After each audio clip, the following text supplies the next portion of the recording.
সময় সংলাপে স্বাগত জানাচ্ছি। আমি তুষার আব্দুল্লাহ। সময় সংলাপে আমার সঙ্গে যোগ দিয়েছেন অধ্যাপক তাসনিম সিদ্দিকী।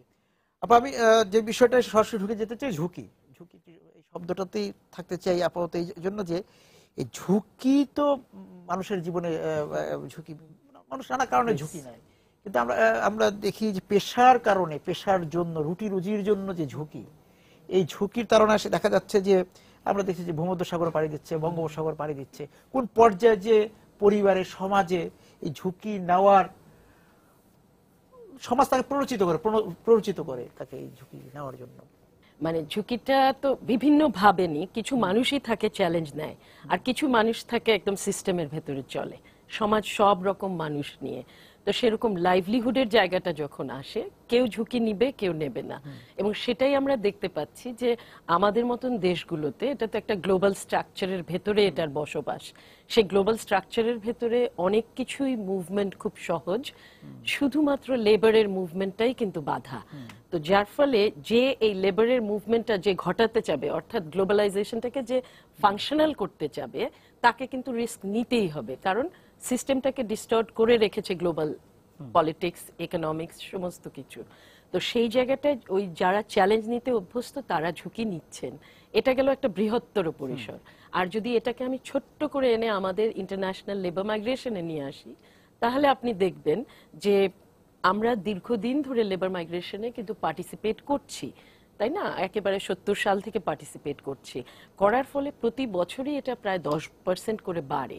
কিন্তু আমাদের গত ধরেন বেশ 4-5 বছর ধরেই আমরা কিন্তু পুরুষ অভিবাসন কন্টিনিউয়াসলি লিমিটেড হয়ে আসছে। হ্যাঁ, আর নারী অভিবাসন কিন্তু বাড়ছে। 18% অফ দি, মানে টোটাল যে আমাদের বাইরে যাচ্ছে তারা কিন্তু নারী। তার মানে কি, নারী যাচ্ছে ঠিক আছে, ওটা আরেকটা প্রসঙ্গ, কিন্তু পুরুষের যে বাজার, যেটা তারা অভ্যস্ত, যে সেই বাজারটা কিন্তু এখন আমরা অনেকের কাছে হারাচ্ছি। তার ভেতরে একটা হচ্ছে নেপাল। নেপাল থেকে আপনি যদি দেখেন গত বছরে মানে 5 লাখ লোক বিদেশে গেছে, আর যেখানে বাংলাদেশ থেকে 4,80,000, নেপালের 3 কোটি হচ্ছে পপুলেশন, সেখানে যদি আমরা অনেক পিছিয়ে, একেবারে পিছিয়ে গেলাম। অথচ মানে ধরেন 5-7 বছর আগেও আমার 5-6-7 লাখ যেত, নেপালের 1.5 লাখ যেত, তাই না? তো তাহলে তার মানেটা কি? মানে আমরা বাজার হারাচ্ছি, বাজার হারাচ্ছি বিধায়ী।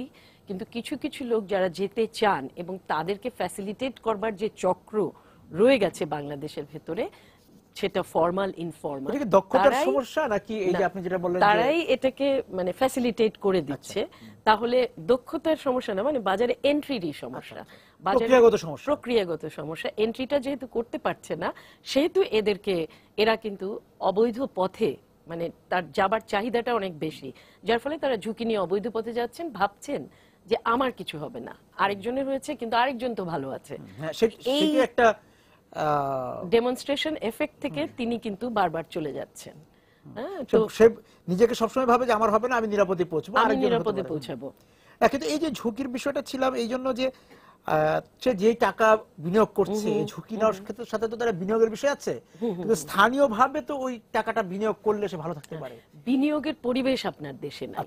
আপনার দেশে যখন একটা মাইগ্রেন্ট টাকা নিয়ে ফেরে, আপনি আপনারই পত্রিকায়, আপনারই টেলিভিশনে দেখবেন তাকে চাঁদাবাজির কারণে হাত পা ভেঙে টুকরো টুকরো করে দেয়া হয়, তাই না? তো সুতরাং সে যে এই দেশে বিনিয়োগ করবে, বিনিয়োগ এটা কিন্তু খুব কঠিন, খুব টাফ। আমরা প্রচন্ডভাবে রামরুর তরফ থেকে চেষ্টা করেছি বিনিয়োগে উৎসাহিত করতে, এবং দেখা যাচ্ছে এখানটায় স্থানীয় মাস্তান, দালাল, এদের যে চক্রটা, এরা কিন্তু কাউকে সেই ধরনের একটু বড় ধরনের ব্যবসায় যেতে দেয় না। তো যার ফলে বিদেশ যাওয়ার ক্ষেত্রে কিন্তু লোন খুব সহজেই অ্যাভেলেবল। আর আরেকটা ব্যাপার, এই বিদেশ যাওয়ার টাকাটা আমরা সবসময় ভেবেছি হয়তো মানে ফর্মাল সেক্টর থেকে, কেন ব্যাংক থেকে সহযোগিতা করে না, ইত্যাদি ইত্যাদি। আসলে হাজার সহযোগিতা করেও লাভ হবে না। সে টাকাটা তোলে কিন্তু বিভিন্ন অপ্রেসিভ সামাজিক প্রতিষ্ঠানের মাধ্যমে, অর্থাৎ যৌতুক, বোনের বিয়ে, জমি বেচা, বাবার উপর প্রেশার, এইগুলো করে সে টাকাটা যখন তুলে ফেলছে, সেই টাকাটা কিন্তু তাকে আর শোধ করতে হয় না। হ্যাঁ, তাহলে এই লসটা কিন্তু বৃহত্তর পরিবার নেয়, সমাজ নেয়। আর এর অল্প একটু ধরেন, এই যে বলি না পারিবারিক ক্ষতি বা সামাজিক ক্ষতি, সামাজিক মূলত পারিবারিক ক্ষতি, হ্যাঁ, তাহলে রিস্কটা ডিস্ট্রিবিউট করে দেয় সে পরিবারে, যার ফলে এই প্রক্রিয়ায় সে যেতে থাকে। সামগ্রিকভাবে ক্ষতি হচ্ছে, কিন্তু সেই ব্যক্তি কিন্তু ওই টাকা হারালেও তার কিছু এসে যায় না। ঝুঁকি নেবার শক্তি আছে, কিন্তু কোন কোন অঞ্চল ভিত্তিক নিশ্চয়ই আপনারা দেখেছেন অঞ্চল ভিত্তিক ঝুঁকি নেওয়ার প্রবণতাটা বেশি। জি হ্যাঁ, সব বাংলাদেশের সব জেলার মানুষ যে ঝুঁকি নেয় তা কিন্তু না। জি, আপনি এই জায়গাটাকে তাহলে এটাকে একটু আমাদের ক্লাসিফাই করতে হবে। একটা হচ্ছে কি, যেটা traditional migration pocket. Traditional migration পকেটের যে মানুষজন, তাদের কিন্তু একটা নেটওয়ার্ক, সোশ্যাল নেটওয়ার্ক আছে।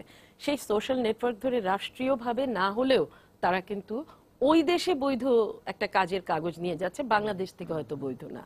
কিন্তু আপনি দেখবেন যে যাদের অ্যাক্সেস নাই সেই জায়গাগুলো, যেমন আমাদের ইদানিংকার কাজগুলোতে যেটা আসছে যে সাতক্ষীরা, বরগুনা, বরিশাল, তারপর হচ্ছে যে এই যেই জায়গাগুলো ক্লাইমেট চেঞ্জ এফেক্টেড, সেই জায়গাগুলোতে কিন্তু মাইগ্রেশনের কোনো রকম নেটওয়ার্ক নাই। এরা আগের থেকে মাত্র 0.3% মাইগ্রেট করছে এইসব জায়গার থেকে। এই মানুষগুলো কিন্তু মানে যারা দালাল চক্র যখন এসে তাদেরকে বলবে সুযোগ আছে, এখন টাকা দিতে হবে না, ওইখানে যে টাকা দিবে, এইসব কথায় তাদের জন্য এটা একটা খুব ভালো একটা প্যাকেজ হয়ে যায়। এবং তাদের কিন্তু লবণাক্ততা, ওয়াটার লগিং সমস্ত কিছু মিলিয়ে লাইভলিহুড ডেসপারেট একদম, তাদের কোনো জীবিকা নাই। আইদার তাকে ঢাকায় আসতে হবে, না হয় তাকে কোথাও যেতে হবে। তো এই মানুষগুলোকে আপনি লোকাল লেভেল অ্যাডাপ্টেশনের কথা বলেন। একসময় যেটা নসিব পাওয়া যেত গ্রামে গঞ্জে, বিশেষ করে চাঁদপুর, কুমিল্লা, ব্রাহ্মণবাড়িয়া দিকে, যে একজন গিয়েছে আরেকজন তার আত্মীয়ের জন্য পাঠিয়েছে, বলা হতো যে আমার এনওসি এসছে। সেই জায়গাগুলো একসময় এই অঞ্চলগুলিতে ছিল। সেই প্রেক্ষাপট থেকে আপনি বলছেন উপকূলীয় অঞ্চলের দিকে চলে যাচ্ছে। উত্তরবঙ্গের কি অবস্থা? উত্তরবঙ্গের সুযোগ কম, এরা কিন্তু মূলত ইন্টারনালি মুভ করছে, কিন্তু সেইখানটাও কিন্তু দালাল চক্র ঢুকেছে এবং লিবিয়া টিবিয়া এইসব জায়গায় কিন্তু এরা বেশি যাচ্ছে, খুব অল্প সংখ্যায়, কিন্তু এদের ভেতর থেকে নিচ্ছে। আমাদের লক্ষ্য এখন মানে যারা যাচ্ছে তাদের লক্ষ্য হচ্ছে ইউরোপ।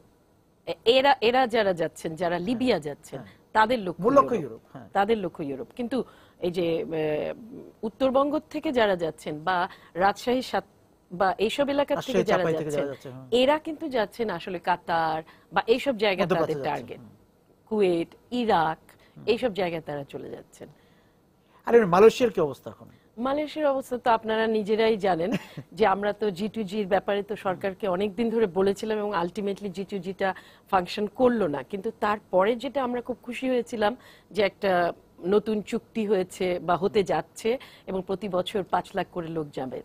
কিন্তু আমি মালয়েশিয়ায় সম্প্রতি ঘুরে এসেছি এবং সেখানে যখন আমি এমপ্লয়ারদের সাথে কথা বললাম, তাদের কথা হচ্ছে আসলে কিন্তু সেই ধরনের কোনো এমপ্লয়মেন্ট মালয়েশিয়াতে নেই, বরং 4.5 লাখ বাংলাদেশি সেখানটায় অবৈধভাবে আছেন, ট্যুরিস্ট ভিসা, ছাত্র ভিসা নিয়ে গেছেন। এখন যেটা হয়েছে যে তারা দাবি করছেন কোনো ধরনের এখানটায় একটা আঘাত হয়েছে আমাদের দেশি পলিসি মেকারদের সঙ্গে, ওই দেশি পলিসি মেকারের যে একেবারে তাদের প্রধানদের থেকে তাদের ভাই ইত্যাদি বলা হচ্ছে যারা এই ডিলটা করেছেন, এবং এরা জানেন একেবারে ভাই, তার ভাই, এবং তারা জানেন যে আসলে চাকরিগুলো নাই। সেই 2008-9 যেভাবে লোক নিয়ে রাস্তায় রাস্তায় জমা ছিল, কিন্তু টাকা দিয়ে লোক চলে গেছে, তাই না? সেই 4.5-3 লাখ টাকা পেয়ে গেছেন, আমার এখানে কেউ কেউ পেয়ে গেছেন, ওই দেশে কেউ কেউ পেয়ে গেছেন। তো তাহলে ওরকম একটা বিষয় কিন্তু হতে পারে। সুতরাং আমাদের কিন্তু আগের থেকে এই জায়গায় ট্রান্সপারেন্সি আশা করা দরকার। চোখে পড়েছে নিশ্চয়ই এই যে মালয়েশিয়া যারা আছে তারা অনেক অপরাধের সঙ্গে জড়িয়ে পড়ছে ওখানে, যে বাংলাদেশ থেকে যারা যাচ্ছে তাদের কাছ থেকে তাদেরকে আটক করে মুক্তিপণ আদায় করা, এই ধরনের ঘটনা ঘটছে। আগে একটু আমার মনে হয় জানা দরকার, এই যে যারা মালয়েশিয়াতে যারা যাচ্ছেন তাদের কিন্তু মূলত কিন্তু মানে যাওয়া কিন্তু বন্ধ থাকেনি, এরা কিন্তু ট্যুরিস্ট ভিসা এবং স্টুডেন্ট ভিসা নিয়ে গেছেন, গিয়ে ওখানে চাকরি করতে শুরু করেছেন।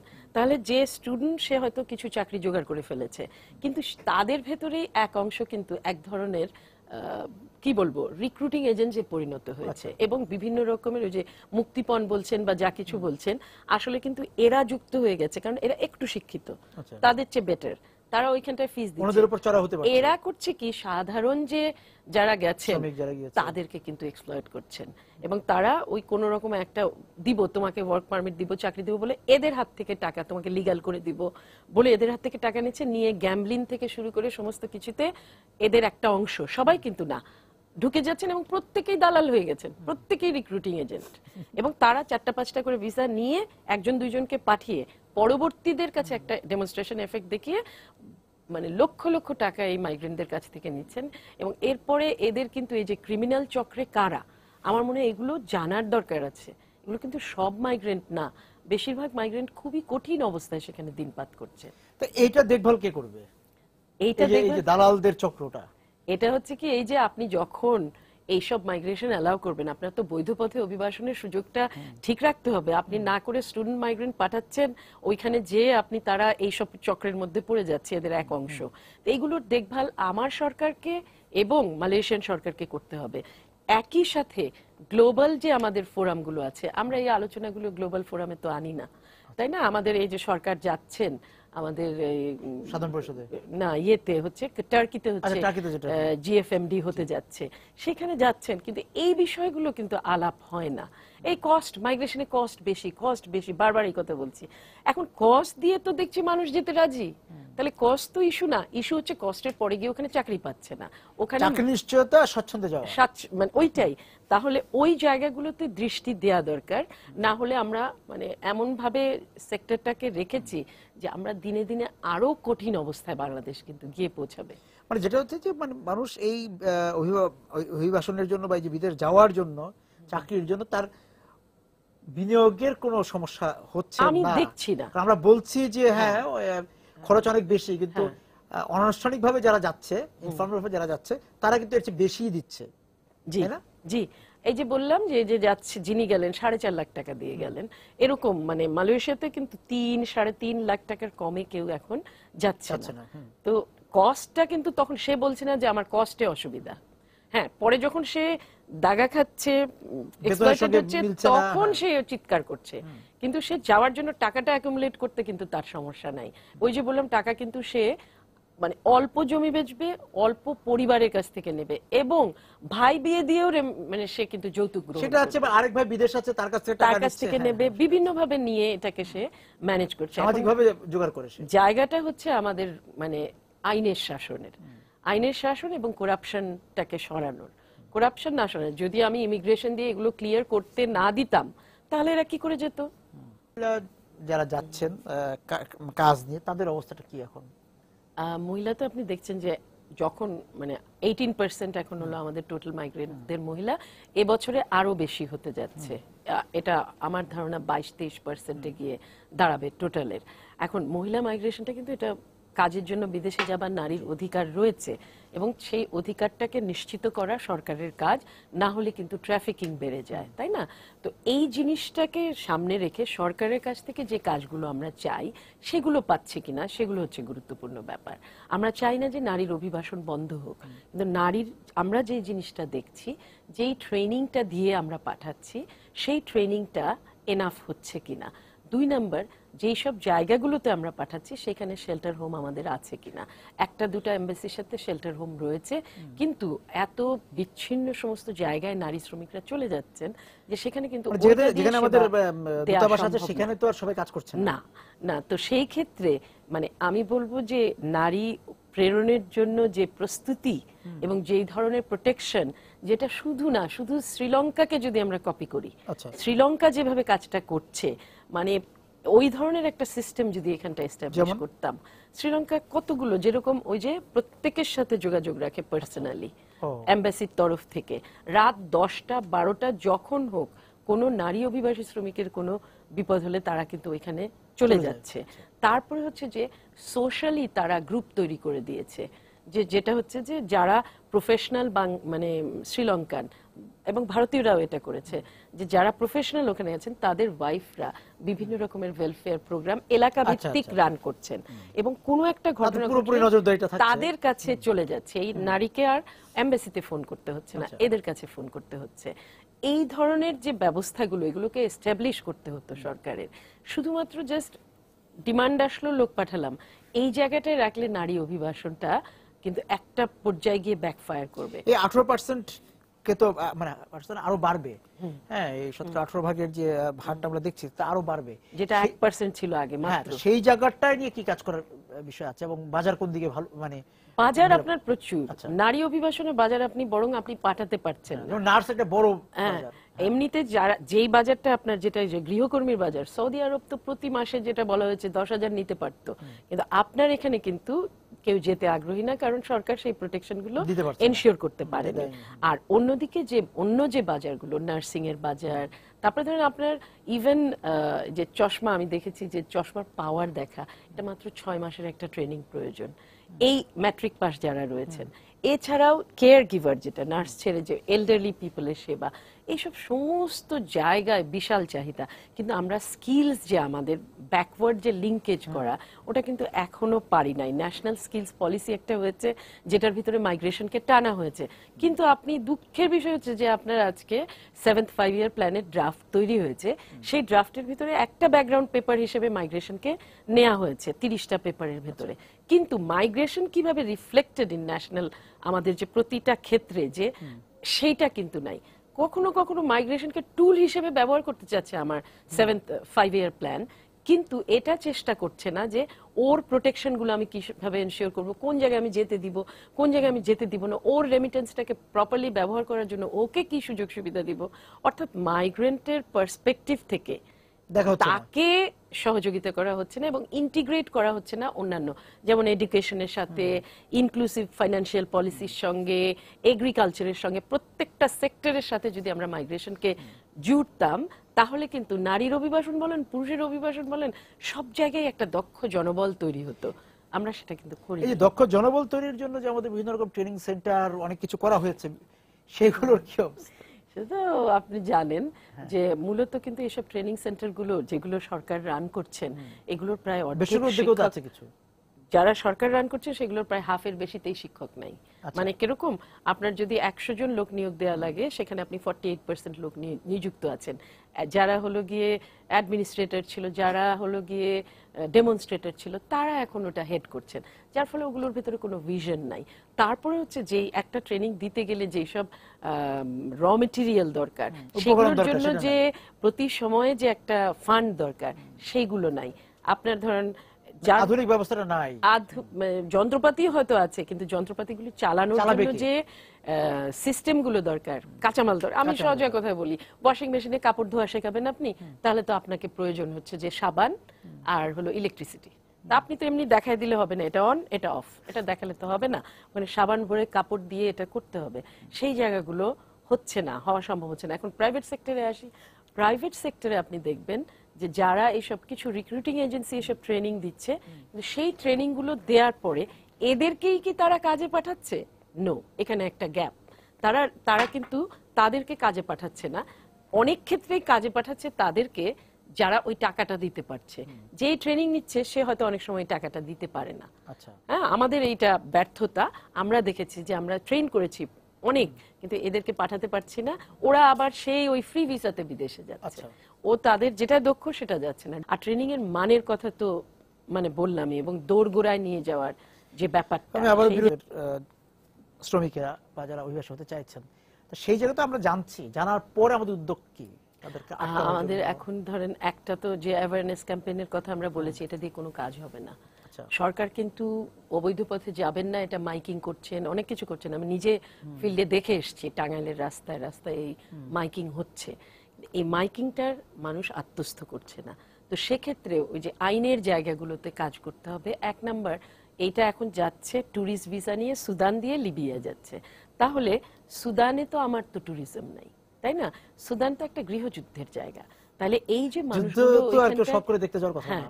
এই যে মানুষগুলো ওখানটায় যাচ্ছেন, সেক্ষেত্রে আমার এমবাসিকে, আমার ইয়েকে, এইখানের যে পররাষ্ট্র মন্ত্রণালয় বলেন, সবাই বলেন দ্রুত কিন্তু সুদানের সাথে একটা আলোচনায় বসা দরকার, এবং তাদেরকে বলা উচিত যে এই ভিসাগুলো যেগুলো তোমরা তোমরা যে দিচ্ছ, দিচ্ছ টুরিস্ট সেটা, ভিসা, এই জায়গাগুলোতে এটাকে পরখ করে দেখবার একটা ব্যাপার আছে, এবং তোমরা পরখ করে দেখো এবং আমাদের সহযোগিতা নাও এই জায়গাটায়। এছাড়া কিন্তু এটা বন্ধ করা যাবে না। আর শুধু সুদান, ইরাকে যেভাবে যাচ্ছে, তাই না? ইরাকে তো আমরা জানি যুদ্ধ অবস্থা, তারপর ওখানেও ওই যে ওই সরকারের তরফ থেকে ওই ধরনের পদক্ষেপ জর্ডান নেওয়া যাচ্ছে। দরকার। জর্ডানে যাচ্ছেন, কিন্তু জর্ডান কিন্তু অত খারাপ অবস্থা না। কিন্তু আপনি যদি ইয়েটা চিন্তা করেন, আপনার 180 জন যে ব্যক্তি যারা ইরাকে গিয়ে পড়ে আছেন, যেখানটায় তাদের তরফ থেকে বিভিন্নভাবে মেসেজ ইত্যাদি আসলো, এবং যে আমাদেরকে বাঁচাও, আমাদের ঘরের ভিতরে আটকানো আছি, কিন্তু আমি যেটা দেখতে পাচ্ছি, সরকার বা রিক্রুটিং এজেন্সি এত পাওয়ারফুল, তারা কিন্তু উল্টো মানে পুরো ঘটনাটাকে ঘুরিয়ে দিচ্ছেন যে না তারা ভালো কাজে আছে। তো ভালো কাজে আসলে তারা কেন টেলিফোন করে করে যোগাযোগ করবে ফেরত আসার জন্য? তাহলে এই যে যোগাযোগ করছে এদের সাথে সরকারকে কম্প্যাশনেটলি শোনা দরকার এদের কথাগুলো। গ্রিসের অবস্থা কি? গ্রিসে তো আমাদের অনেক, গ্রিস, ইটালি এই জায়গাগুলোতে যেটা হয়েছে আপনারা জানেন যে ওরা কিন্তু আমাদের যে যারা অবৈধ পথে একসময় লিবিয়ার থেকে যে ওইদিকে গেছেন ওই রুটটা এখনো কিন্তু চালু, শুধু বাংলাদেশি তো নয়, উন্মুক্ত আছে, হ্যাঁ। আফ্রিকান থেকে শুরু করে সবাই। এখন ওই রুটের ফলে হয়েছে কি ইউরোপ একটা কমন পলিসি, যেটা ইউরোপিয়ান ইউনিয়নের অধীনে কমন পলিসি, কারণ এদের টার্গেট কিন্তু গ্রিস বা ইটালি কারোর জন্য, তারপরে তারা ইউকে তে গিয়ে এন্ড আপ করে। তো সুতরাং এরা কিন্তু এখন মানে কোস্ট গার্ডের মাধ্যমে ইত্যাদির মাধ্যমে এখন চরম ওই মানে জায়গাটায় মূল লক্ষ্য প্রোটেকশন, তার মানে ইউকে যাওয়া। হ্যাঁ একটা অংশে, তো হ্যাঁ। কারণ ওখানে চাকরি আছে। ওই যে গ্রিস টিসে তো এখন অর্থনৈতিক নিজে তো মন্দা অবস্থা খুবই খারাপ অবস্থায় আছে, কিন্তু ঢুকবে ওদিক দিয়ে, ঢুকে অন্য জায়গায় ধীরে চলে ধীরে যাবে। আসবে, বা অন্যদিকে এবং সেখানটায় কিন্তু এটা আরো কঠিন হতে যাচ্ছে, প্রচন্ড রকম কঠিন হতে যাচ্ছে, এবং এখানে কিন্তু মৃত্যু অনেক বেশি বেড়ে যাবে। কারণ আমি এর ভেতরেই একটা আলোচনায় ইউকেতে মানে অংশগ্রহণ করেছি, যেটা নাকি এই জায়গাটায় তারা মানে নিজেদের ভেতরে আলাপ করছে এটাকে স্ট্রং করবে কিভাবে, এবং জয়েন্ট ফোর্স ব্রিটিশ নেভিকে ব্যবহার করতে চাচ্ছে। এবং দেখেছেন তো ইয়ের বর্ডারে আমেরিকায় যে ওইদিকে যে ল্যাটিন আমেরিকান দেশগুলোর সাথে বর্ডারে 100 জন দৌড় দিয়ে এগুলো পার হয়, তার ভেতরে বন্দুক দিয়ে গুলি মারে, হয়তো 50 জন মরে গেল, 50 জন বাঁচে। ঠিক ওই জায়গায় যেতে যাচ্ছে ইউরোপের প্রোটেকশন, মানে ইয়েটা মানে ঝুঁকি তো মানে আরো বড় রূপ নিয়ে আসছে, ওই জায়গায় যেতে যাচ্ছে। এবং মানে এটা কিন্তু আমাদের মানে কিভাবে যে এটা খুব দুঃখজনক, এবং আমাদের কিন্তু প্রতিবাদী কণ্ঠস্বর দরকার, শুধু সরকারকে বললে হবে না, এটা কিন্তু আন্তর্জাতিক পরিসরে প্রতিবাদী কণ্ঠস্বর দরকার। তুমি সমস্ত কিছু মুভ করতে দিচ্ছ, শুধুমাত্র লেবার মুভ করতে দিচ্ছ না, অথচ ওই লেবারকে তুমি নিচ্ছ তোমার প্রতিষ্ঠানে কাজ করাচ্ছ অর্ধেক বেতন দিয়ে, তাই না? তো এই ডাবল স্ট্যান্ডার্ড গুলোর থেকে তোমাকে বের হতে হবে। আমার লোক যাওয়া প্রসঙ্গে তুমি যখনই কথা বলবে, আমি উল্টো তোমাকে দায়বদ্ধ করতে চাই যে তুমি কেন এদেরকে চাকরি দাও।